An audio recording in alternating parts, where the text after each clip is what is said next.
Iba ako magmahal. Wow. Hinimas ko lang naman yung hita niya. Enjoy na enjoy nga ako eh. Naalala ko yung ex ko. Ha? Bakit? Kinakabayo kasi ng iba.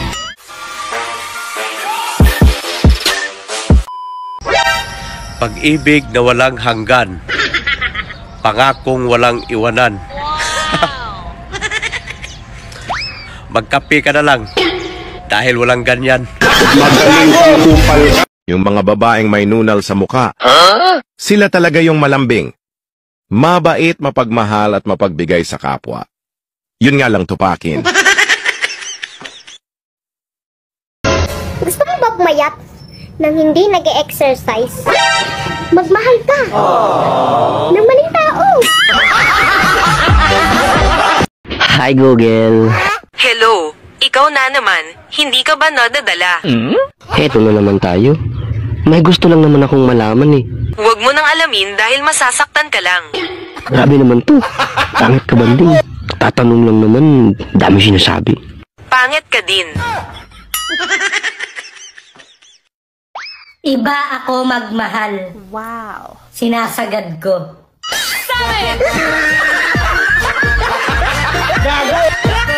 Ba't ka sinipa? Siguro sa sobrang lupit mo sa mga babae. Presko daw ako. Hinimas ko lang naman yung hita niya. Ang lupit mo daw pala sa babae dati ah. Sino naman nagsabi sa'yo? May niligawan nga ako dati, sinipa nga ako sa mukha eh. Ba't ka sinipa? Siguro sa sobrang lupit mo sa mga babae. Presko daw ako. Hinimas ko lang naman yung hita niya. Kaya naman pala sinipa ka. Bawal naman talaga yan eh. Buti nga, hindi ka pinapulis. Kung bawal yung ganon, bakit ikaw? Kusa mong pinapatong yung kamay ko sa hita mo. Tapos nagagalit ka pa pag hindi ko ginagalaw yung kamay ko. Nasa mood lang ako noon.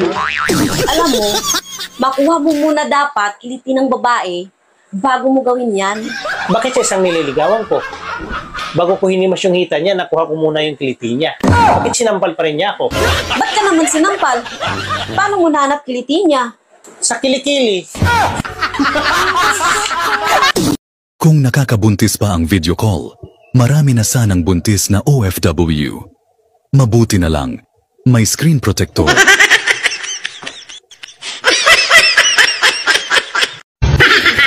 Alam mo, be, mayaman sana kami kung hindi lang namatay ang lolo ko.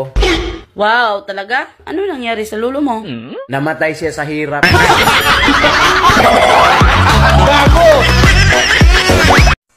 Bakit hindi na pumunta dito yung kumari mo sa bahay? Dati naman, pagdating niya galing abroad, excited na kagad pumunta dito sa bahay. Ewan ko ba nun? Biniro ko lang, ayaw na pumunta dito. Bakit? Ano ba sinabi mo? Sinabi ko lang naman na ayaw na tumayo yung sayo. Bakit mo sinabi? Teka, mukhang good ako sa inyo eh. Kumari natin yun, pagdudahan mo, ano ka ba? Puntahan mo, bawiin mo yung sinabi mo. Ano ba sabihin ko? Sabihin mo na malakas pa tumayo.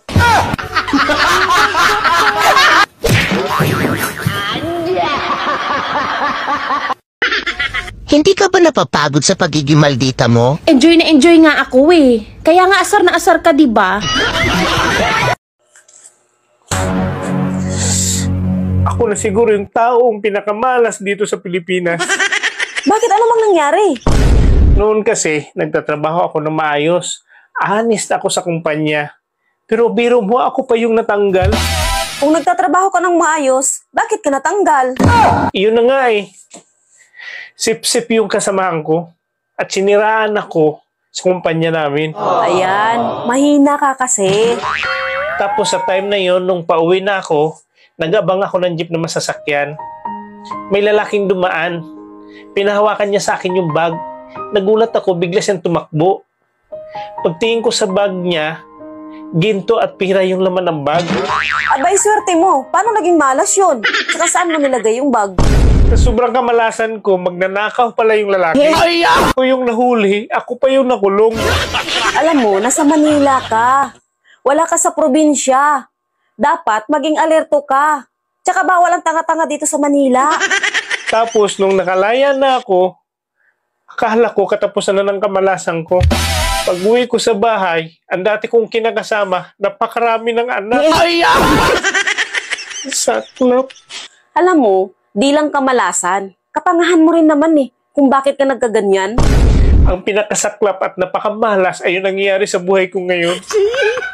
Ito na yung pinakamabigat at hindi ko matatakasang kamalasan.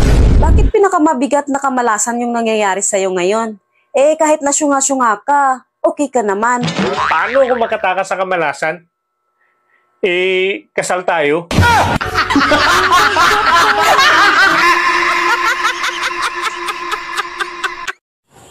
Swerte talaga yung mapapangasawa ko. Kasi okay lang ako sa pagkain na itlog sa umaga, itlog sa tanghali, at siya naman sa gabi. Eh di bukas, wala ka na pakain eh. Itlog sa umaga, itlog sa hapon. Grabe naman yan. Baka nakalimutan mo. Dalawa lang yung itlog namin. Bukas, mamatay ka na sa gutom.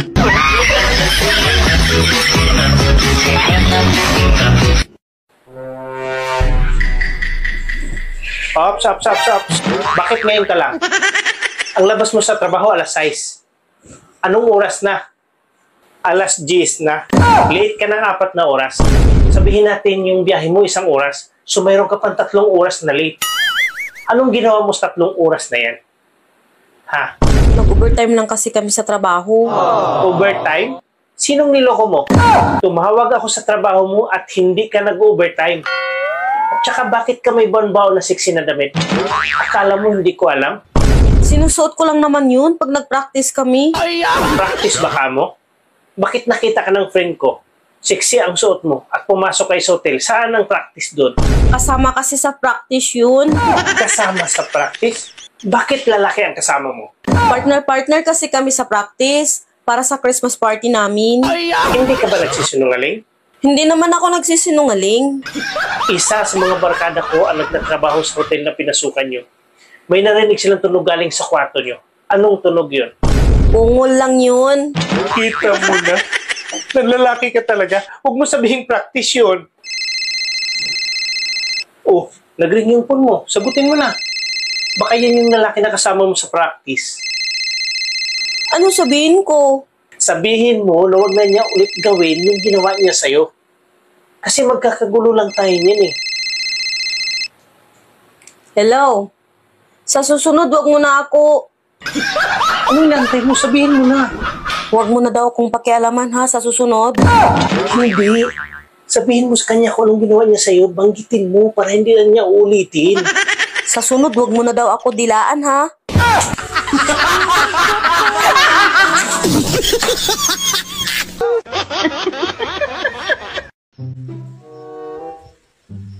Oh, bakit tulala ka? Anong iniisip mo? Naisip ko lang. Kung hindi kaya tayo nagkakilala, sino kayang asawa mo ngayon? Ah, gayong ka? Eh baka si ano?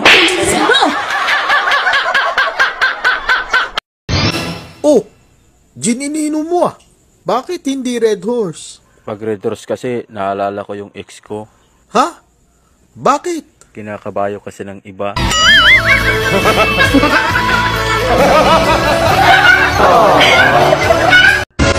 Ayoko na makita yung lalaki na laging bumubuntot sa'yo ah. Kahit alam niyang may asawa ka, nanliligaw pa rin sa'yo. Tandaan mo yan. Oo Han, hindi mo na yun makikita at hindi na rin yun manliligaw sa akin. Ay buti naman, tumigil na siya. Siguro, naiintindihan na niya na mali yung ginagawa niya. Oo Han, gumawa na rin ako ng paraan para tumigil siya. Diyan ako believe sa'yo, Han. Dahil hindi mo inasa sa akin lahat at mahusay ka mag-isip. Oo Han, hindi na yung magpapakita dito at hindi na rin yun manliligaw sa akin. Yan ang asawa ko. Hindi lang matalino, mandiskarte pa. At hindi ako nagkakamali na ikaw yung napapangasawa ko. Swerte ko sa'yo. Kaya nga pala, ano palang ginawa mo? Bakit bigla na nahimik yung lalaking yun? Ako na pumupunta sa bahay nila, araw-araw.